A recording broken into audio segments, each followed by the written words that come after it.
السلام علیکم ویوز، بسم اللہ الرحمن الرحیم۔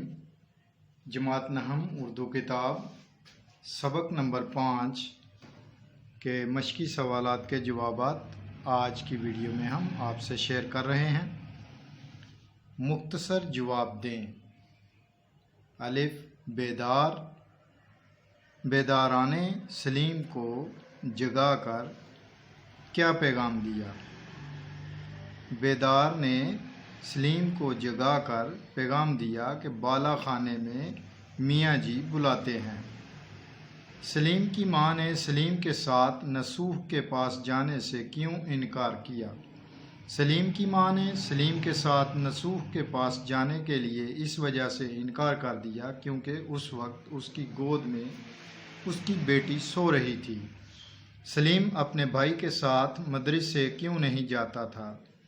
سلیم اپنے بھائی کے ساتھ مدرسے اس لیے نہیں جاتا تھا کیونکہ اس کا بھائی صبح سویرے اٹھ کر امتحان کی تیاری کے لیے کسی ہم جماعت کے یہاں چلا جاتا تھا۔ وہاں اگر دیر ہو جاتی تو گھر آنے کی بجائے سیدھا مدرسے چلا جاتا۔ سلیم نے 4 لڑکوں کی کیا خوبیاں بیان کیں؟ سلیم نے 4 لڑکوں کی یہ خوبیاں بیان کیں۔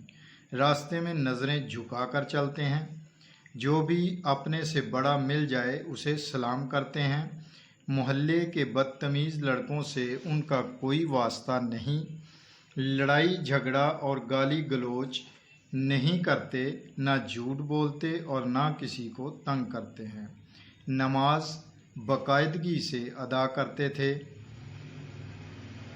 حضرت بھی کون تھیں اور انہوں نے سلیم کو کیا نصیحت کی؟ حضرت بھی چاروں شریف اور سلجھے ہوئے لڑکوں کی نانی تھی۔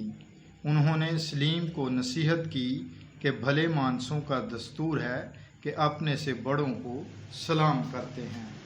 مندرجہ ذیل محاورات کے معنی لکھیں اور انہیں جملوں میں استعمال کریں۔ جی لگنا، اچھا لگنا، دل بہلنا۔ احمد کا پڑھنے میں بہت جی لگتا ہے۔ کانوں کان خبر نہ ہونا، بالکل بھی علم نہ ہونا۔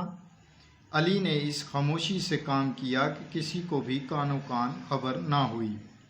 آواز کسنا، بدتمیزی کرنا۔ دوسروں پر آوازیں کسنا شریف لوگوں کا دستور نہیں ہے۔ زمین میں گڑ جانا، شرمندہ ہو جانا۔ چوری کرتے ہوئے پکڑے جانے پر چور زمین میں گڑا جا رہا تھا۔ دل کھٹا ہونا، اچھا نہ لگنا۔ حضرت بی کی نصیحت کے بعد سلیم کا دل تمام کھیلوں سے کھٹا ہو گیا۔ سوال نمبر 3، اس سبق کا خلاصہ لکھیں۔ تو اس کے لیے آپ کو ہماری پچھلی ویڈیو دیکھنی پڑے گی، اس میں ہم نے اس سبق کا خلاصہ آپ سے شیئر کیا ہوا ہے۔ سوال نمبر 4، مندرجہ ذیل الفاظ کے جمع لکھیں۔ خبر، خبریں، اخبار۔ کتاب، کتابیں، کتب۔ مدرسہ، مدارس، مدرسے۔ امتحان، امتحانات۔ مشکل، مشکلیں، مشکلات۔ سوال نمبر 5 ہے مندرجہ ذیل الفاظ کا تلفظ اعراب کی مدد سے واضح کریں۔ تو یہ آپ کو نظر آ رہا ہے کہ اس میں زیر زبر پیش لگا کر آپ کو واضح کر دیا گیا ہے کہ ان کا تلفظ کیا ہے۔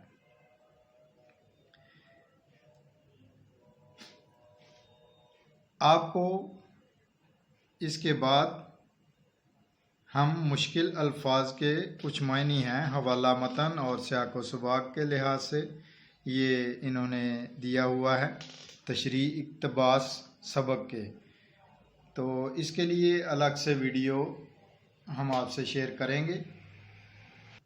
سوال نمبر 7 ہے متن کو مد نظر رکھتے ہوئے خالی جگہ پر کریں۔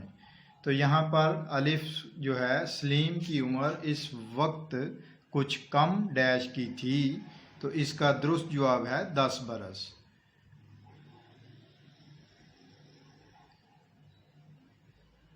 میں اوپر ڈیش لینے گئی تھی، اس کا درست جواب ہے لوٹا۔ صورت سے ڈیش تو نہیں معلوم ہوتا تھا، کچھ غصہ۔ سلیم ڈرتا ڈرتا ڈیش گیا اور ڈیش کر کے الگ جا کھڑا ہوا۔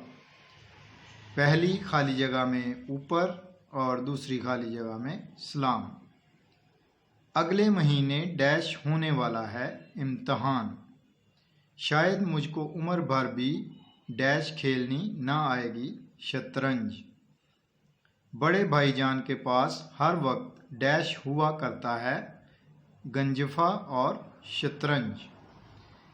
سوال نمبر 8، متن کو مد نظر رکھ کر درست جواب کی